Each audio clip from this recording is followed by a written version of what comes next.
बिस्मिल्लाहिर्रहमानिर्रहीम, अस्सलाम वालेकुम। मैं हूं मखदूम शहाबुद्दीन। 20 सितंबर 2025 हफ्ते का दिन। नाज़रीन किराम, दो बहुत बड़ी डेवलपमेंट्स हैं जो आपके सामने रखनी है। सबसे पहले तो बलूचिस्तान में भारतीय ड्रोन मार गिराया गया है पाकिस्तान की अफवाज की तरफ से। यह एक बहुत बड़ी डेवलपमेंट है और भारतीय ड्रोन की पाकिस्तान में मौजूदगी और पाकिस्तान की फोर्सेस की तरफ से भारत में बनाया गया ड्रोन, भारतीय फौज का ड्रोन जिस तरह से गिराया गया है, इसने इस वक्त जंग का और पाकिस्तान भारत तनाज़े का मंजरनामा तब्दील कर दिया है। यह बहुत बड़ी अपडेट है। इसके साथ ही साथ पाकिस्तानी एटम बम की सऊदी अरब मुंतकिली से मुतल्लिक बहुत बड़ी पेशरफ्त हुई है। इस हवाले से पाकिस्तान के मिनिस्टर ऑफ डिफेंस ने एक स्टेटमेंट दी है जिसे सऊदी अरब का मीडिया इस वक्त रिपोर्ट कर रहा है और इस स्टेटमेंट के हवाले से हमने कुछ जिम्मेदार लोगों से बात की है, कुछ चीजें समझने की कोशिश की है और पाकिस्तान के डिफेंस मिनिस्टर ने जो पाकिस्तान के न्यूक्लियर प्रोग्राम के हवाले से कहा है कि it is at disposal of the kingdom of Saudi Arabia, यानी हमारा न्यूक्लियर प्रोग्राम सऊदी अरब के लिए हाजिर है। इस हवाले से कुछ एक्सक्लूसिव डिटेल्स हम आपके सामने रखेंगे और जो असल कहानी है उस पर भी हमने कुछ डेवलपमेंट्स जो है वो इकट्ठी की हैं। सबसे पहले तो नाज़रीन किराम, मैं आपको यह बताऊं कि इस वक्त पाकिस्तान की सिक्योरिटी फोर्सेस की तरफ से जो ऑपरेशंस जारी हैं वो आपके सामने हैं। बड़ी तादाद में खैबर पख्तूनख्वा से लेकर बलूचिस्तान के अंदर जो टीटीपी और बीएलए दोनों भारत की प्रॉक्सीज हैं, दोनों भारत की खुफिया एजेंसी रॉ की ईमा पर ऑपरेट कर रही हैं और बिलखुसूस बीएलए तो कंप्लीटली ब्रेन चाइल्ड है इंडियन खुफिया एजेंसी रॉ का और बीएलए और मजीद ब्रिगेड को हाल ही में एफटीओ भी डिक्लेयर किया गया यूएस की तरफ से। टीटीपी जो है उसे भी भारत अब मुकम्मल तौर पर ऑपरेट करता है, उसे अडॉप्ट कर चुका है और खुफिया एजेंसी जो है भारत की रॉ वो मुकम्मल तौर पे डिप्लोमेटिक कवर को इस्तेमाल करती है। इंडियन एम्बेसी जो है काबुल में, उसे फंडिंग के लिए, इल्लीगली टेररिज्म की फंडिंग के लिए इस्तेमाल किया जाता है। इसमें कोई दूसरी राय नहीं। अब इससे पहले क्या हो रहा था नाज़रीन किराम कि भारत की जो खुफिया एजेंसी है वो टीटीपी के दहशतगर्दों को क्वाड कॉप्टर्स दे रहे थे और उन क्वाड कॉप्टर्स को ऑपरेट करने की ट्रेनिंग जो है वो अफगानिस्तान के अंदर ट्रेनिंग कैंप्स में खुफिया एजेंसी जो है भारत की रॉ उसके हैंडलर्स दे रहे थे, उसके ऑफिसर्स दे रहे थे, उसके स्पाइस दे रहे थे और यही ड्रोन्स जो है ये आम शहरियों और सिक्योरिटी फोर्सेस पर हमलों के लिए वो इस्तेमाल कर रहे थे। लेकिन अब ये मामला बहुत आगे निकल गया। हमने बहुत से क्वाड कॉप्टर्स टीटीपी के गिराए, बट ये तो वो क्वाड कॉप्टर्स हैं जो यूजुअली बड़े इजीली रेडिली अवेलेबल होते हैं। अब एक बहुत बड़ी डेवलपमेंट हुई है नाज़रीन किराम कि पाकिस्तान की सिक्योरिटी फोर्सेस जो हैं उन्होंने तख्ती खेल एरिया है वहां पर एक इंडियन मेड ईगल ड्रोन जो है उसे मार गिराया है। ये जो ड्रोन्स हैं इन्हें टीटीपी को भी डिलीवर किया गया था और इन ड्रोन्स को बीएलए जो फितनतुल हिंदुस्तान है उसे भी डिलीवर किया गया था भारतीय खुफिया एजेंसी रॉ की तरफ से। ये अजित डोवल का डॉक्ट्राइन है और इस वक्त पाकिस्तान की सिक्योरिटी फोर्सेस मुकम्मल तौर पर इनके गिर्द घेरा तंग किए हुए हैं। आर्मी एविएशन के गनशिप हेलीकॉप्टर्स इन पर कहर बरसा रहे हैं। पाकिस्तान एयरफोर्स ने 6 बीएलए के ठिकानों पर स्ट्राइक्स की।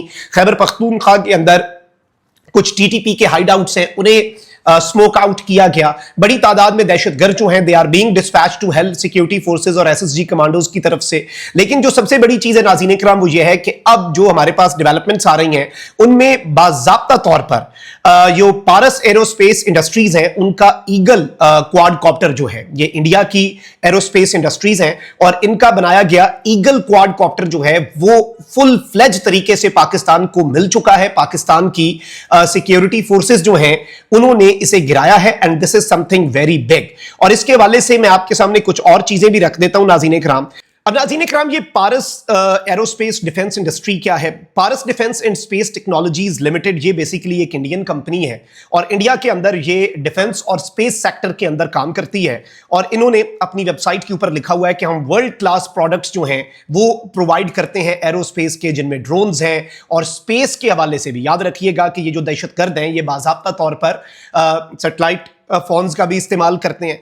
अब इन्होंने अपनी वेबसाइट के ऊपर लिखा हुआ है कि जी हम नेवल सिस्टम्स देते हैं, बैटल टैंक्स और आर्मर्ड व्हीकल्स बनाते हैं, इलेक्ट्रॉनिक वॉरफेयर और सर्वेलेंस का निजाम है, रॉकेट्स और मिसाइल के प्रोग्राम्स हैं, स्पेस इमेजिंग सिस्टम है, स्पेस रिसर्च है, ड्रोन टेक्नोलॉजी है और एवियोनिक्स। जब आप इनकी ड्रोन टेक्नोलॉजी पर जाते हैं तो वहां पर इनके जो स्पाइडर क्वाड कॉप्टर है उसकी डिटेल्स आपको मिलती हैं और एग्जैक्टली भारतीय एविएशन एक कंपनी है उसके बनाए गए पारस कंपनी कंपनी के जो ईगल ड्रोन्स हैं, जो क्वाड कॉप्टर्स हैं, वो इस वक्त पाकिस्तान की सिक्योरिटी फोर्सेस ने ना सिर्फ मार गिराए हैं बल्कि उसके सबूत जो हैं वो भी इस वक्त सामने आ चुके हैं।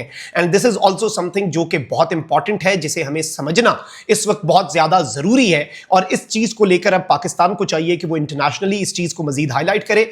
India as a state sponsor of terrorism इससे पहले भी पूरी दुनिया के सामने एस्टैब्लिश हो चुका है, और भारत का जो मकरू और घिनौना चेहरा है वो इससे पहले भी पूरी दुनिया के सामने एक्सपोज हो चुका है, और अब वक्त आ चुका है कि इसे मजीद एक्सपोज किया जाए। आगे बढ़ते हैं नाज़रीन इकराम, पाकिस्तान और सऊदीया के दरमियान होने वाली डिफेंस डील जो कि नेटो की तर्ज पर है, और नेटो का जो आर्टिकल 5 है, attack on one attack on all, उसी तर्ज पर attack on one is attack on both हुआ। अच्छा, फिर इसके साथ ही साथ पाकिस्तान के मिनिस्टर फॉर डिफेंस जो है उन्होंने ये भी कहा कि भाई हम दरवाजे बंद नहीं करेंगे, मजीद अरब ममालिक भी शामिल हो सकते हैं। और फिर इवन इंडिया की मिनिस्ट्री ऑफ एक्सटर्नल अफेयर्स जो है उसने कहा कि हम कतर के अमीर से भी राब्ते में हैं, यूएई के साथ भी हमारी कंसल्टेशंस चल रही हैं। उनके कहने का मकसद क्या था जी? उनके कहने का मकसद था कि ये भी कल को ज्वाइन कर सकते हैं, इसलिए हम उनसे बात कर रहे हैं।